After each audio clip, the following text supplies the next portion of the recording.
두 클립. 디즈니 애니메이션 겨울왕국 속편의 국내 개봉일이 연기되었습니다. 스파이더맨 파프롬홈의 확장판이 북미에서 재개봉했습니다. DC의 날쌘돌이, 플래시의 단독영화 제작이 확정되었습니다. 베니스 국제영화제에서 호아킨 피닉스 주연의 영화 조커가 공개되었습니다. 역대급 명작이 나왔다는 평가가 줄을 잇고 있습니다.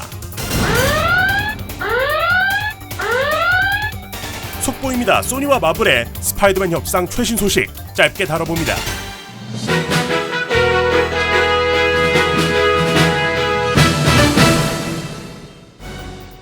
전 세계 진상들이여 반갑습니다. 여러분이 좋아하고 저도 좋아하고 모두가 좋아하는 사랑스러운 태형님 애즈게 인사 박습니다. 드라이빙 뉴스 오늘도 나레이션 용병 리에님과 함께합니다.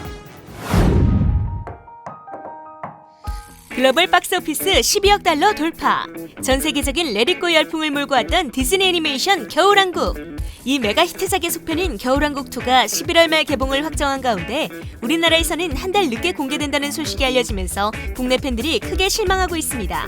아직 국내에서의 정확한 개봉일은 정해지지 않았지만 한국과 마찬가지로 12월 공개를 확정지은 국가들의 개봉일이 12월 25일에서 27일 사이라는 점을 감안했을 때 국내에서의 개봉일도 이쯤일 것이라고 예상되고 있는 상황이죠. 디즈니의 애니메이션 작품들은 가족 단위 관객이 크게 증가하는 학교 방학 시즌에 맞춰 짧게는 2주, 길게는 2달까지 늦게 개봉하는 것이 보통이었는데요. 겨울왕국 1편 또한 우리나라에서는 북미보다 한 달 이상의 시간이 지난 후 해가 바뀌고 나서야 극장에서 만나볼 수 있었다는 점을 생각해본다면 지금의 상황이 완전히 말도 안 되는 것이다 라고는 할 수 없을 것 같습니다. 다만 전작인 겨울왕국 1편이 국내에서 1000만 영화를 돌파할 정도로 큰 인기를 끌었었고 오히려 북미보다 먼저 개봉했던 주토피아나 토이스토리 4의 사례 또한 존재하는 만큼 이번에는 충분히 예외를 둘 수 있지 않았냐 하는 점은 국내 팬들에게 있어서 큰 아쉬움으로 남고 있습니다. 이에 겨울왕국2의 개봉일 연기와 맞물려 스타워즈 시리즈의 최신작 스타워즈 라이즈 오브 스카이워커 또한 연기. 전 세계 대부분의 국가에서 12월 말에 개봉하는 스타워즈 9편을 국내 관객들은 내년 1월에 볼 수밖에 없게 되었습니다. He told me you killed him. I am your father. No. It's not true. 거미 남자 피터 파커의 좌충우돌 유럽 여행기 스파이더맨 파프롬 홈. 전 세계 박스오피스 11억 달러를 돌파하며 어른들의 사정과는 관계없이 그 흥행을 계속해서 이어나가고 있는 가운데 일전 어벤져스 엔드게임에서의 뒷심을 위해서 써먹었던 그 전략, 본편에 포함되지 않았던 여러 삭제 장면들이 포함된 파프롬 홈, 그 확장판이 북미에서 개봉했습니다.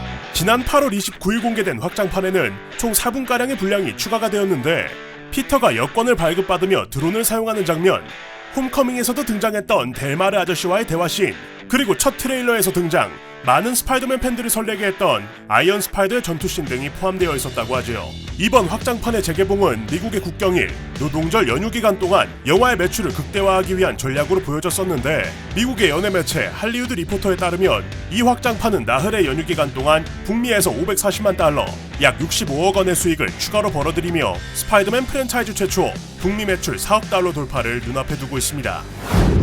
세상에서 가장 빠른 사나이, 번개남자 플래시.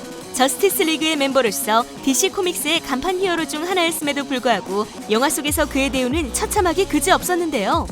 I've never done battle. I've just pushed some people and run away. Save one person. 그러던 와중에 플래시 역의 배우 에즈라 밀러와 워너브라더스 사이에 불화가 있다는 이슈와 함께 일전에 진행했었던 계약이 만료되었다는 소식까지 전해지면서 단독 영화는커녕 그가 연기하는 플래시 자체를 다시 볼 수 있을지조차 불투명한 상황이었죠.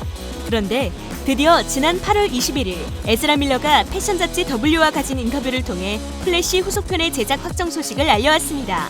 Well, I'll tell you the ones that I can tell you about because they're absolutely confirmed are Fantastic Beasts 3, The Flash movie. 플래시의 솔로 영화가 제작되기까지의 과정은 정말이지 다사다난 그 자체였는데요. 2015년 제작이 시작된 이래로 세스 그레이엄 스미스, 릭 파미아 등의 감독이 줄줄이 하차, 스파이더맨 홈커밍의 각본을 담당했던 존 프란시스 데일리와 조나단 골드스타인마저 손을 놓으면서 플래시의 단독영화 제작은 표류하고 있었습니다. 그리고 현재 공포영화 그것 시리즈를 통해 그 능력을 인정받은 감독 안드레스 무시에티가 최종적으로 메가폰을 잡으며 새 출발을 알린 플래시의 솔로 영화. DC 유니버스 영화 최초로 박스오피스 10억 달러를 벌어들인 아쿠아맨. 가능성을 인정받아 속편 제작을 확정지은 샤잠에 이어 DC의 부활을 알릴 작품으로 탄생하게 될 수 있을지 팬들의 관심이 집중되고 있습니다.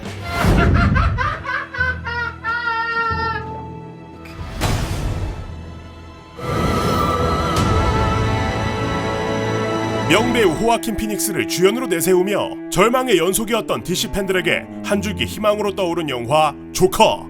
지난 8월 29일 파이널 예고편까지 공개되며 팬들의 기대감과 불안감이 한층 높아지던 중 제76회 베니스 국제영화제에서 영화가 상영된 이후 각종 전문가 평점과 리뷰가 공개되기 시작했으니 애듭고 시적절한 영화, 다른 버전의 조커는 이제 없다. 정말이지 어썸하다.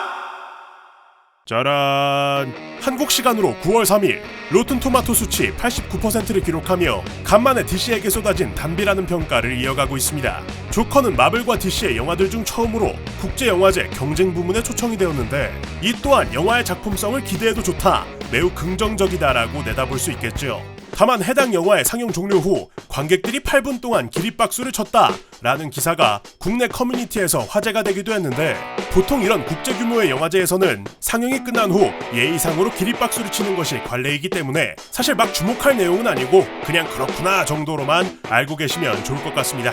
연이어 들려오는 희소식, 걱정 어린 마음으로 영화를 기다려오던 DC, 조커 팬들의 기대치는 영화제 반응을 기점으로 이미 하늘을 찌를 듯이 높아진 상황. 사실상 DC의 조커 그 자체, 마지막 카드가 될지도 모르는 이 영화의 운명은 어떻게 될지. 영화 조커는 북미에서 10월 4일, 국내에서 이틀 앞선 10월 2일에 개봉 예정입니다. 근데 전 아직도 걱정이 되는 게, 수어사이드 스쿼드 때도 처음엔 이 영화 미쳤다고 명작이라고 난리가 났었거든요. 근데 또 이번엔 평론가들이니까 상황이 다르긴 한데, 호아킨 형, 나 형만 믿고 간다 진짜. 속보입니다. 디즈니와 소니 사이에 스파이더맨 판권 관련된 재협상은 더 이상 없을 것이라는 게 다시금 확정되었습니다. 소니 픽처스의 CEO 토니 빈치케라가 미국의 연예 매체 버라이어티와 한 인터뷰에 따르면 그들은 마블과의 협업을 통해 큰 업적을 남길 수 있었으며 이제부터는 현재까지 구축된 자체 유니버스를 토대로 새로운 이야기를 만들어낼 것이라고 밝혔죠. 추가로 현재 스파이더맨과 관련된 대여섯 개 TV 시리즈를 준비 중이라고 언급하면서 앞으로는 영화가 아닌 드라마를 통해 톰 홀랜드 주연의 스파이더맨 시리즈가 이어지게 될 것으로 예상되는데요. 이로써 주연 배우와 마블 스튜디오 그리고 소니 픽처스까지 한 목소리로 협상 종료를 외치며 팬들의 우려와 걱정과는 별개로 스파이더맨의 판권 문제는 이렇게 마침표를 찍게 되었습니다. 하지만 뭐 절대란 건 또 없는 거니까 어떻게 될지 지켜봐야겠죠. 굳이 드라마 어허